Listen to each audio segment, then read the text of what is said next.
And so last week we looked at living with intention and starting where we are. And what a great start we had. Thank you to those who shared with me that they had completed their list, 50 things they love about themselves. And if you didn't let me know that you completed your list, you still can. And if you didn't make your list yet, you can do it today. 50 things you love about yourself. And remember, if you run into trouble, just shoot me a note and I'll help you out. We must start where we are, accepting and celebrating who we are before we can accept and celebrate others. Our goal is our awareness of oneness, true oneness, without exception. And perhaps you also tried the exercise that I described last week, They Are Me 2.0. I had the opportunity to do this again while in a medical waiting room this week. And what a gift. So as a reminder, I say to myself, stating an affirmation, reflecting something about someone else as if they were me. Okay, so here's an example. I look really good in that blue shirt. Wow, look at my hair. How did I do that? I take my job seriously. What a sweet smile I have. How lovely that I have friends where I work. I so enjoy popcorn. I was sitting next to a popcorn machine. These track pants look and feel great. I have nice posture. I take care of my health. None of these statements were about me personally, but about those that I recognize as me, simply expressing in a different way. Because everyone else is me. We are all one fabric, and we are expressing ourselves individually. This is incredibly powerful, this exercise, increasing the awareness of our oneness. So if you haven't tried it, maybe you'll do it this week. So we start where we are. We affirm and recognize ourselves and our oneness with others. Then what? How do we live our lives with intention? What tools do we have in order to take on the shift in perspective, to feel the choices we have each moment, and to come from a different, more centered, mindful space? Well, we have the Christ, we have the presence of God that lies at the heart of every person. And this morning, I'll make several references to affirmations in the Gospel of John. In John 14:6, Jesus said to him, I am the way and the truth and the life. No one comes to the Father but by me. Some versions say, but through me. Now, it has been and is today the accepted understanding among some traditional and conservative Christians that this path means that Christianity is the only path to God. But is such a belief really possible within the ministry of infinite love that Jesus taught and demonstrated to us? His ministry touched and embraced people of all faiths and people of no particular faith. Jews, Samaritan, Greeks, Romans.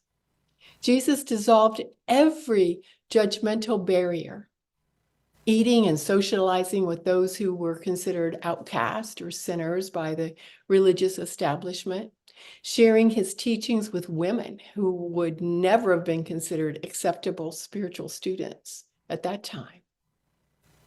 And it is essential to remember anytime we find ourselves in the Gospel of John, that the Jesus being represented is almost always speaking not as the human, not as the Jesus of Nazareth, but as Jesus Christ, the full embodiment of the presence and the power of God, the creative and eternal Word of God.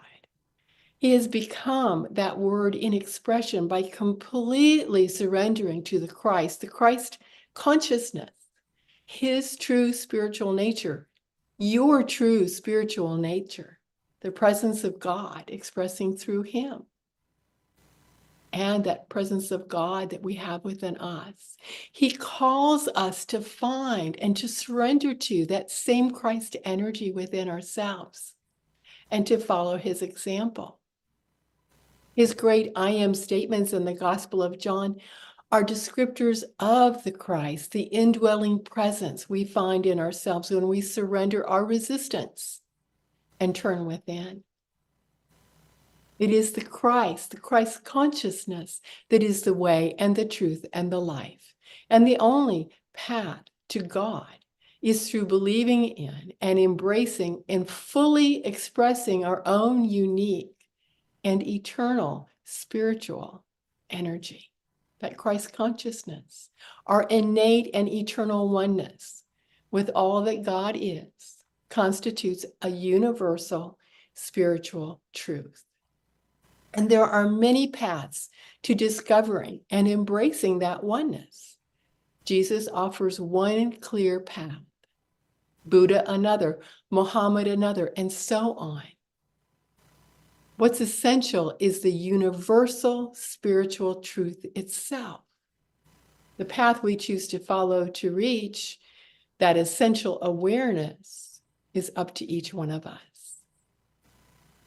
In John 14:12, truly, truly, I tell you, whoever believes in me, the works that I do, he and she shall do also, and greater works than these shall ye do. The Christ of Jesus is calling forth the Christ in each of us. And if we believe his teaching and demonstration and affirm the Christ as our own true identity, then we will be able to accomplish what he accomplished. Indeed, we will be able to do more because he's opened the door, he's shown the way, and gone forward himself on the path to full Christ expression. So what tools do we have in order to take on this shift in perspective? What tools don't we have? The same divine essence that resided within the one we know as Jesus, the one we know as Buddha, the one we know as Muhammad, Moses, Confucius, is the same divine essence that resides within you and me and that person and those people. Yes, even those people. And all people everywhere. The same spiritual strengths, gifts, expressions, principles, powers, capacities that Jesus possessed. So do you. And these descriptors I'm about to share are according to Charles Fillmore, co-founder of the Unity Movement, as captured in his book, The 12 Powers of Man. We have copies in the lending library. You can also go to truthunity.net and read or download all of the Fillmore books and more. I'm also sharing descriptors by Paul Hasselbeck in his book, Power Up. We possess all of these abilities described as the 12 powers. So there's the power of faith, our ability to perceive the reality of God's kingdom of good and our divine ideas despite evidence to the contrary, and then use this to mold and shape substance. For faith is the ability to believe in the unseen and allow it to shape our now, to have conviction, the ability to believe, to spiritually intuit, and to perceive beyond the 5 human senses. We use faith to be the best person, the best expression of the Christ we can be, regardless of outer appearances. The power of strength, the faculty of steadfastness, dependability, stability, and capacity for endurance. This is an inner strength, the strength of character, the ability to endure, to stay the course, to last, to be persistent, and to be stable based on divine ideas and truths. We use strength to be persistent in being the best person, the best expression of the Christ we can be. the power of understanding. Spiritual intelligence is the faculty by which we receive enlightenment and insight. It is our capacity to gain direct perceptions of truth in a way that makes perfect sense to us. It is the ability to know and comprehend ideas, truths, principles, and laws that are divine in nature. And we use this understanding to express our Christ selves. And then there's the power of wisdom, which is informed by our spiritual understanding. It is the faculty by which we appraise, we evaluate, we discern in order to make decisions and apply what is known based upon divine ideas and truths. We use wisdom to discern how to apply what we know in order to be the best expression of the Christ we can be. Then there's power or dominion, the faculty that enables us to have authority over our own emotions, our own feelings, over our inspirations and thoughts. Power is the means of bringing forth divine ideas. We use power or dominion to master the divine ideas that make it possible for us to express the Christ to our best ability. And then there's the power of imagination, to be inspired by an idea sparked by the divine. This is the faculty by which we receive enlightenment and insight. It is our capacity to gain direct perceptions of truth. It's those times when we ask ourselves, where did that come from? Out of the blue. Power of imagination. The power of will, the decision-making, direction, choosing faculty of the mind. We use will to choose and direct all of our thoughts and our actions. It moves all of the powers, the other faculties, to action so that we can be the best expression of the Christ we can be. There's the power of order, the faculty by which we establish harmony and balance, right adjustment, and the right sequence of action in our lives. Mind, idea, expression is the progression through which everything comes into existence. And we use order to adjust and to organize our thoughts and feelings and action to be the best person and the best expression of the Christ we can be. The power of zeal, the faculty of enthusiasm, intensity, and exuberance. It's the ability to be passionate, inspirational, and motivational. It provides our inner urge to progress. It's our motivation to achieve. We use zeal to enthusiastically be the best expression of the Christ we can be. The power of elimination. This is the faculty by which we release false beliefs and accomplish a mental cleansing. It's the ability to release, remove, denounce, deny, let go, based upon our acceptance of divine ideas and truths. We use elimination to let go of anything that interferes with these ideas or erroneously uses divine laws and principles. We let go of old beliefs, embedded theology, and aspects of our personality that hinders being the best person we can be. The power of life, the faculty of movement, vitality, wholeness, and creativity. It's the ability to energize, vitalize, enliven, and make whole based upon divine ideas and principles. It's the expression of the pure, eternal life of God within us. We use life to energize and enliven our good intention, this intention to live life with intention, and the desire to be the best expression of our divine selves. And finally, the greatest of all these attributes is the power of love, the attracting, harmonizing, unifying faculty of mind and heart. It's the constructive building force of spirit. We use love to desire the Christ nature as who we are. It is our power to comprehend oneness and through which we express life, the Christ consciousness within each one of us.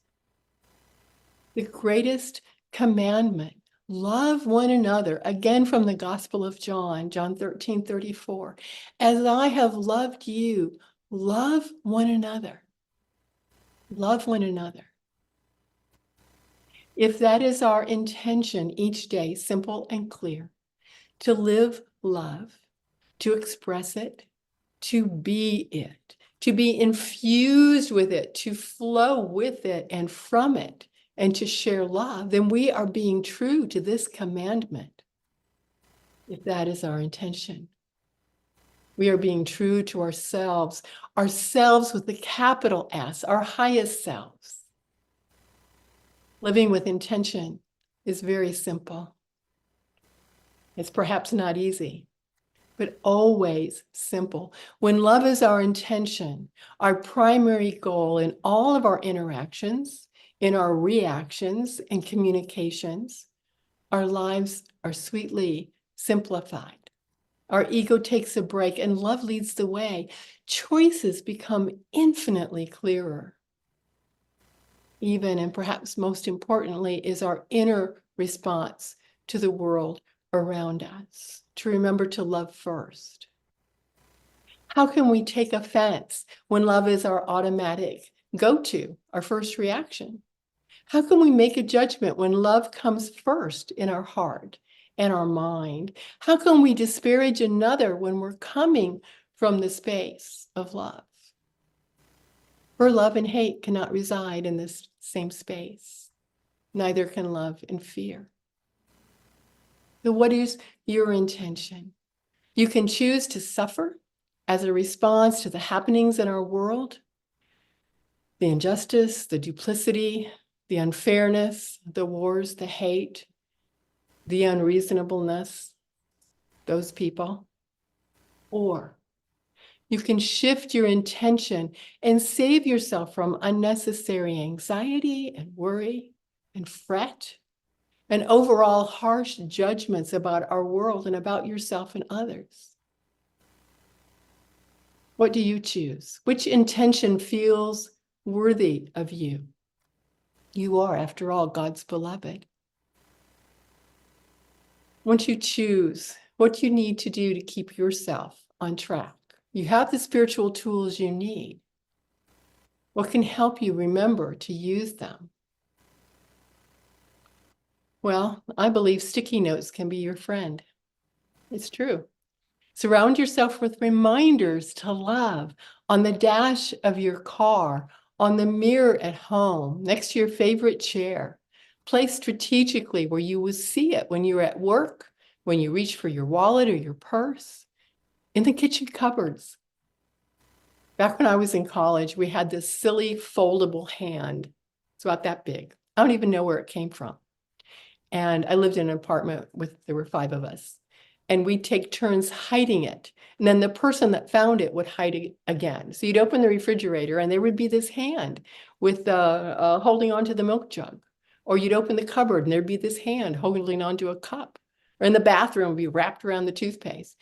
It made us laugh. And that was the purpose of it. Wherever and whenever we found it, it made us laugh. Do that with love, with heart stickers, with love written on your sticky notes. Get creative. We are here to love, and we might be running out of time to get it right. What will it take to get you on the right track, turning from criticism and judgment to love? Next week, we'll review other spiritual tools we know and have used. Perhaps it's time to bring them out and dust them off and allow them to support us in this process of intentional living. Living with intention does not involve a secret formula. It's a choice we make each day, a choice we make each moment, and we make the choice to love. Now, everyone, please have a safe and a wonderful 4th of July holiday this week. I'll see you next week via Zoom, and Carolyn and I will both be in the Keys the following 2 Sundays after that. And so it is.